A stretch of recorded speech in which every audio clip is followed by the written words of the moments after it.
Herkese merhabalar, kanalıma hoş geldiniz. Bugün sizlere kolay ve pratik bir şekilde hazırlayabileceğiniz tam ölçülü yumuşacık pastane açması tarifiyle geldim. Sizleri çok bekletmeden hemen tarife geçiyorum. Tarifim için ilk olarak yoğurma kabına 1 bardak ılık süt, 1 bardak ılık su, 1 paket yaş maya, dilerseniz yarım paket yaş maya da kullanabilirsiniz eğer vaktiniz varsa. Yaş mayayı ufaladıktan sonra üzerine 3 yemek kaşığı kadar toz şeker ekliyorum. Çırpıcı yardımı ile güzelce karıştırıyorum.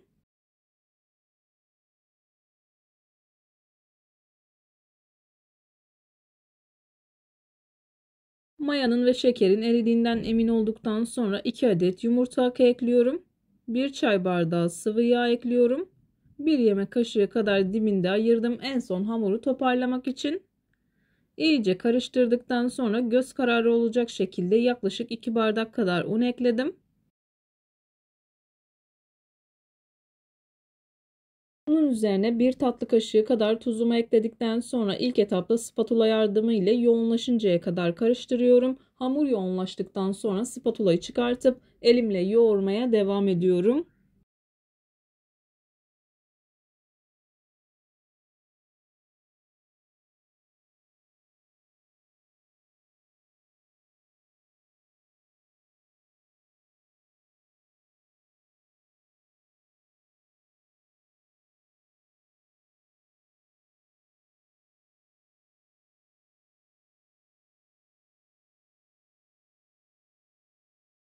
Unu azar azar dikkatli bir şekilde eklemeye özen gösterin. İlerleyen dakikalarda ne kadar un kullandığımı sizlerle paylaşacağım. Hamurum yoğunlaşmaya başladığı içerisindeki spatulayı çıkartıp elimle yoğurmaya devam ediyorum. Ben hamurumu yoğurmaya devam ederken buraya kadar gelmiş olan siz değerli takipçilerimden her zaman olduğu gibi ricam yoruma kalp olur, emoji olur veya tarifim hakkında farklı bir fikriniz varsa bunu da benimle paylaşabilirsiniz. Ayrıca videolarımı sevdiğiniz kişilerle de paylaşarak bana bu şekilde destek olabilirsiniz.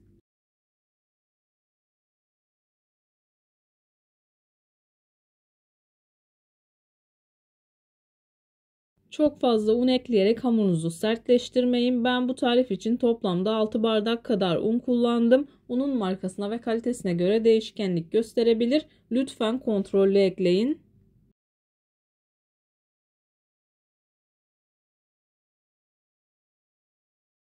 Altı bardak kadar unu ekledikten sonra 1 yemek kaşığı kadar sıvı yağını ayırmıştım. Onu üzerine döküp yoğurmaya devam ediyorum. Hamur pürüzsüz bir hale gelinceye kadar yoğuruyorum.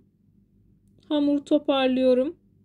Üzerini kapatıp 1 saat kadar mayalandırıyorum. Mayalanma süresi odanızın sıcaklığına göre değişkenlik gösterebilir. Hamur 2 katına çıktıktan sonra hamurunuzu kullanabilirsiniz.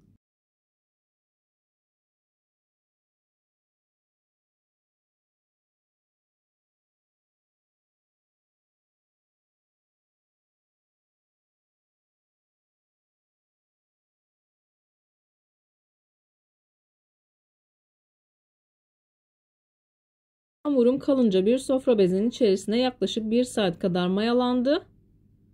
Gördüğünüz gibi çok güzel bir şekilde mayalandı. Mayalı bir hamur olduğu için ilk etapta hamurun havasını alıyorum.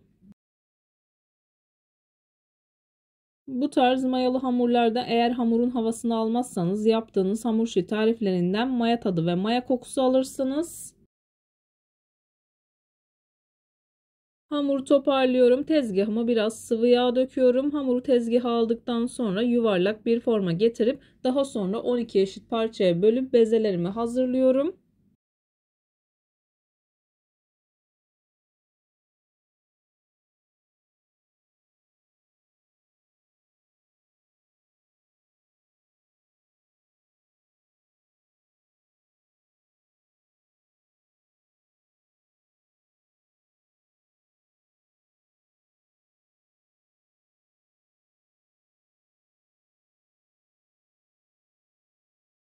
Beze yaparken büyük olan parçalardan küçük olanlarına ek yaparak hepsini eşit bir şekilde hazırlayabilirsiniz.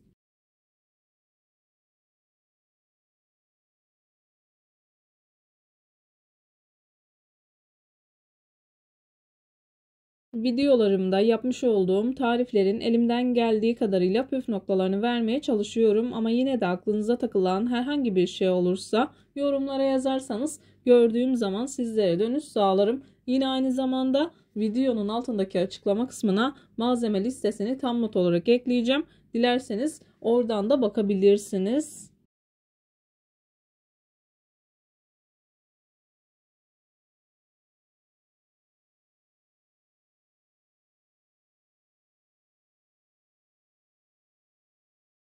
Bezelerimi hazırladım. Yağlı tepsiye koydum. Üzerini de sıvı yağ ile yağladım.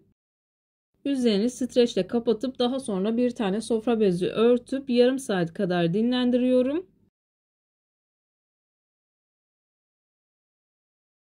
Bezelerimi yaklaşık yarım saat kadar dinlendirdim. Gördüğünüz gibi hamur kendini çok güzel bir şekilde saldı. Üzerine bir tatlı kaşığı kadar oda ısısında yumuşamış olan tereyağı veya margarin ekleyebilirsiniz. Veya ikisi de elinizin altında yoksa sadece sıvı yağ ile hazırlayabilirsiniz.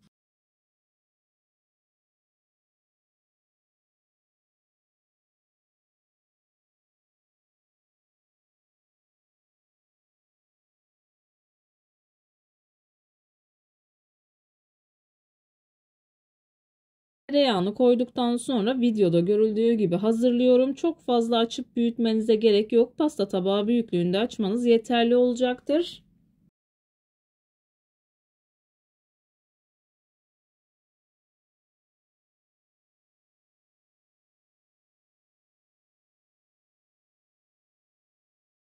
Videolarımda yapmış olduğum tariflerin elimden geldiği kadarıyla püf noktalarını vermeye çalışıyorum ama yine de aklınıza takılan herhangi bir şey olursa yorumlara yazarsanız gördüğüm zaman sizlere dönüş sağlarım. Yine aynı zamanda videonun altındaki açıklama kısmına malzeme listesini tam not olarak ekleyeceğim. Dilerseniz oradan da bakabilirsiniz.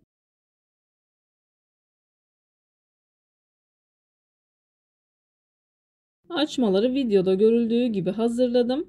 Hemen hızlı bir şekilde şeklini veriyorum. Çok kolay ve pratik bir şekilde hazırlayabilirsiniz. Daha önce de birkaç kez birkaç şekilde açma tarifini sizlerle paylaşmıştım. İsterseniz onlara da göz atabilirsiniz.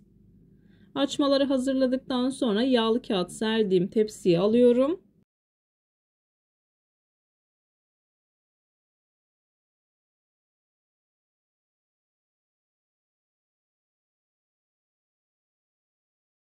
Açmaları tepsi mayası yapmadan önce yumurta sarılarını sürüyorum. Daha sonra tepsi mayası yapıyorum. 20 dakika kadar tepsi mayası yapmanız yeterli olacaktır. Yine de oda sıcaklığına göre değişkenlik gösterebilir. Hamur biraz kabardıktan sonra sıcak fırına sürebilirsiniz.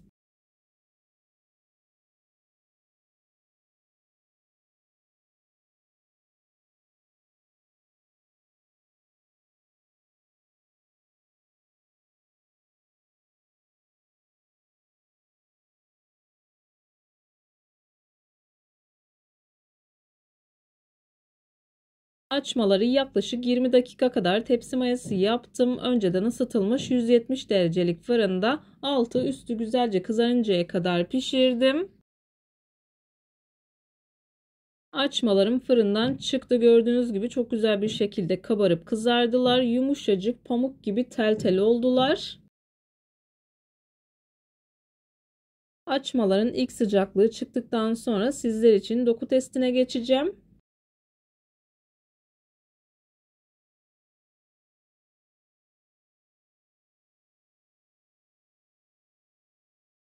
Sizler açmaların güzelliğini izlerken bu arada ben de videonun sonuna gelmek üzereyim. Sizlere veda edeyim.